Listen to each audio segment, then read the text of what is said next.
If I was going to go out and participate in the show alone, what knife would I take out of my current collection? Let's take a look. So back on the wall here, these are the knives that I own. It's not everything because I've kind of got knives scattered here and there in bags and just kind of hanging out in certain cupboards around the house. But this is a pretty good representation. You've got the RTAC 2, the Buck, gosh, what is this one? This is the Hoodlum, and these are much larger knives and two very small knives. So the first thing I decided to do was, well, let's take a look and what features do I want? So to me, one of the important things is size. And to be honest, I've really got away from the larger size of knives. I just don't like them that much. I hardly ever use these anymore. They're great knives, don't get me wrong, but my personal preference, I have now navigated to a sweet spot for quite some time now, between 4 to 6 inches, and even 6 inches is getting a little on the large side for what I like to do. That really sweet spot, even between there, is 5 inches. So that's kind of what I'm looking at, leaning towards maybe a 4-inch blade to a 5-inch blade. So if I were really going on the show there, again, some of that mindset is, well, how long are you going to be out there? You really don't know. So maybe you plan on at least a month, right? I would want something that would be easy to maintain in the field or easy to sharpen in the field. I would want something with good rust protection depending on where you went. That is something to be very valuable in my mind. It would be nice if you could strike a ferrule rod with it via the 90-degree spine, but I could take it or leave it. I would just bring, of course, something to strike the ferrule rod. If worse came to worse, you could use the actual blade of your knife if you got to that point. And a lot of these things you guys are all going to agree with, right? Something that's a knife that's durable. It's pretty easy to say. Most people are going to agree with that. However, some of these things are my personal preference, and not everyone is going to agree with it. And I preface that leading into this next statement is finger choil. I personally love finger choils. I like the ability to choke up on the knife and the control it gets. Now some people hate finger choils, and that's cool, but that one is something I would look for personally, is a finger choil. I like flat grinds the best. Now if you're going to be batoning a lot, flat grinds aren't the best for that. However, you can still get batoning done. And honestly, going into that situation, I'd want to maximize my knife. So I would not do a whole bunch of batoning with it. Really what I would do is, if I had to do that, I would create a wedge and have the wedge perform most of the batoning efforts for me, so I don't have to pound on that knife, or I can limit the pounding on that knife. As far as the tip goes, I would want a tip that could get some good detail work in, but you'd have to have a tip that's robust as well, because if you're going to be pounding on that knife, or just in general, I wouldn't want a delicate tip. Moving down to the handle is something, well, within the knife, it's got to be a full tang in my opinion. Good ergos, no hot spots, and I would prefer something that's somewhat grippy. That's my preferences on the handle. And then the sheath. The sheath is going to be very important in this scenario, because that's what it's riding in, right? That's going to serve an important role that sometimes gets left behind. I'm really gravitating towards the leather these days. I just like the character it brings. I really enjoy that. In this case, though, I think I would do Kydex. I love Kydex, don't get me wrong. But going out there, at least Kydex is going to be a lot less maintenance. Then again, if you treat the leather right, it actually holds up for quite some time. Weight of the blade, probably not going to matter too much, because again, if I'm going to alone, generally you're getting dropped off, and it doesn't seem like they're venturing out too far. Or if they do, you've actually got your base camp, and then you're trekking out from your base camp. So it's not like you've got this 40-pound pack on. So weight, I don't know that it would be as critical as it would be if I were going on a backpacking trip here alone. Again, all of this is just me theorizing, right, guys?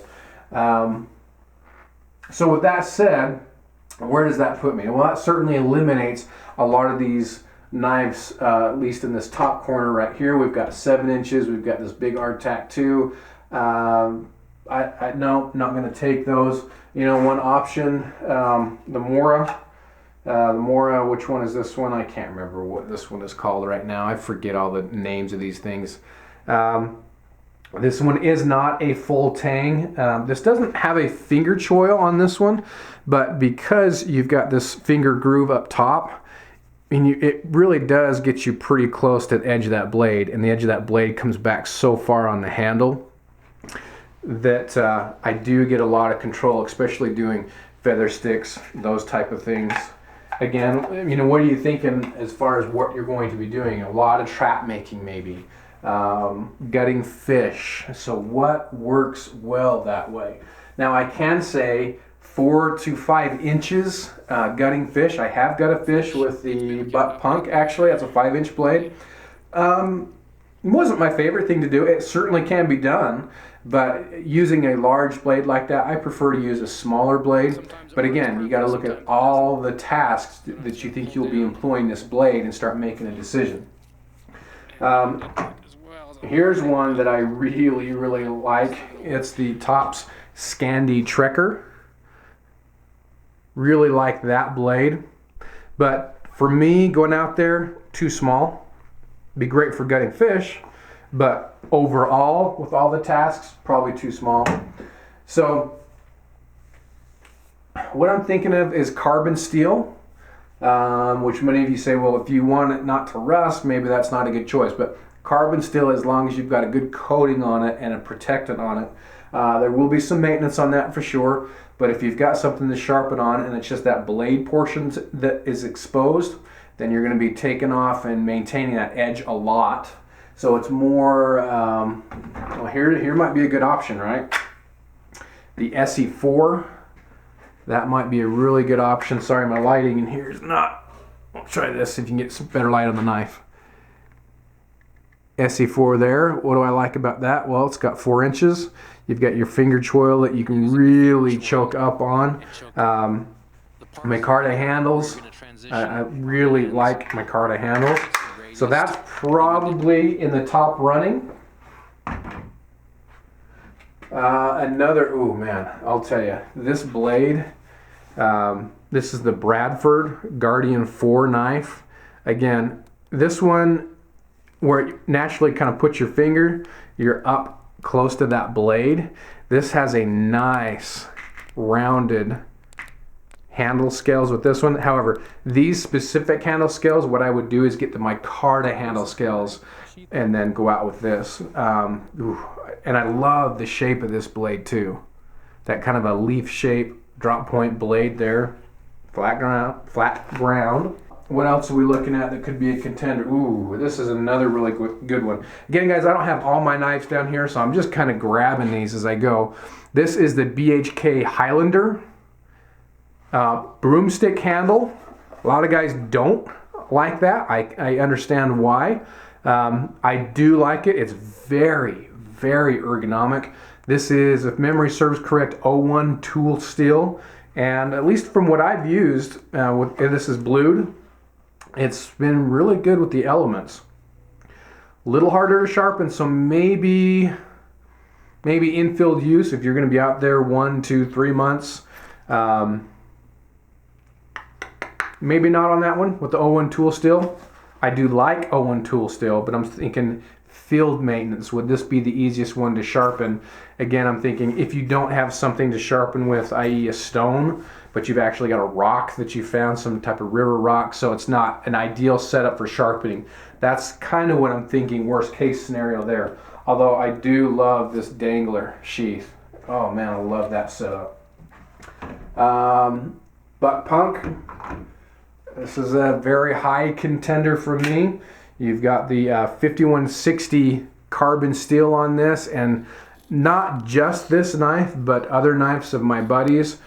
We've really pounded it, and the edge retention on this is fantastic. Got my finger choil that I like, 5 inches on the blade that I like. And one thing about the Buck Punk in comparison, well, we'll just go back to the Essie here. See the overall blade shape from pommel to tip? It's pretty much straight. Look at the difference here. You see that slight curvature in the Punk? That's actually something that I have found that I really, really like. This has got great handle scales on it, not a lot of hot spots at all. The edges are nice and rounded. The one thing about this one though is you do kind of have a thin handle as opposed to something that's a little more round, a little more hand feeling and ergonomic. So I don't know. Those are just some of the things I'm looking at. So out of everything that I own, again, this isn't all the knives out there. I'm thinking if I had to go on the show today, out of the knives that I currently own, what would I take? Another option, this is the SOG Northwest Ranger. You got a nice 5-inch blade, flat ground, clip point, which is nice. No finger choil on this. It's got some nice jimping up top. This is actually really aggressive jimping. One thing on this knife too is this one down in here, it kind of pinches my hand. So for long-term use on this one, I'm gonna say this one is out.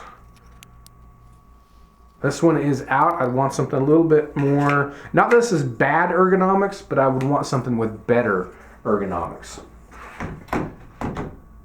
Man, this is a tough decision. Okay, one more. Let's take a look at this one too. This blade I really like. This is the Contego by Benchmade, the fixed blade version of this.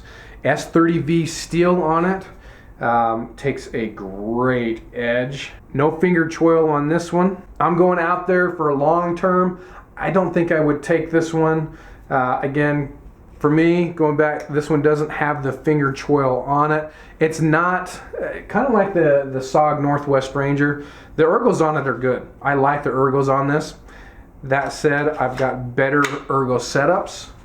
And this isn't the carbon steel S30V out there in the field. You find a good stone, you could do it. But again, I think I'd lean towards that carbon steel. So if I had to pick right now, out of what I own, what would I take? Ooh, tough decision, guys. I'll tell you what, SE4, Bradford Guardian 4 with my Carta handles, and the Buck Punk. Okay, now that we've whittled it down to these top 3, what have you noticed on all of these? Well, they've all got finger choils. 2 out of the 3 blades are carbon steel. These 2, carbon steel. This is actually S30V, but I love this blade so much. God. Okay, I'm gonna say no on the Essie. We'll take that one out. I really, really like this Bradford 4. I really do. And you put my Carta handle skills on it. Oh, man, that's a tough one. That is a really, really tough one. One thing I like about this one too, over the Punk, is you've got the jimping. Again, guys, I really like jimping, and this is jimping that's just done perfect. It's aggressive enough, but not overly aggressive, in my opinion. I like the handle scales better on this as far as the thickness goes. The Buck Punk, I like the carbon steel better for this particular option of what I'm thinking. Both blade shapes are really good. I think I prefer this blade shape over this one overall. I like the 5 inches better on the Buck Punk than I do the Bradford on this particular knife. Again, this is the knives I own currently, right, guys? So I think what I would end up doing, and the only reason I think I would go with the Buck Punk is because of the blade length and the carbon steel. I think that's what wins out in my mind in the current choice that I have. I've got my finger choil, I've got my carbon steel, clip point blade or drop point blade, you know what I mean? Either one. But I've got a nice belly there, flat ground, good ergonomics on this one. The only thing that this knife does need, I think, is some jimping. But that's what I would take, guys. After all of this, this is what it's whittled down to. 5 inches, carbon steel, buck punk. Tell me, if you were to go on the show alone today, what knife would you take in the comments below? Thanks always for watching. This was kind of a fun video. We'll see you.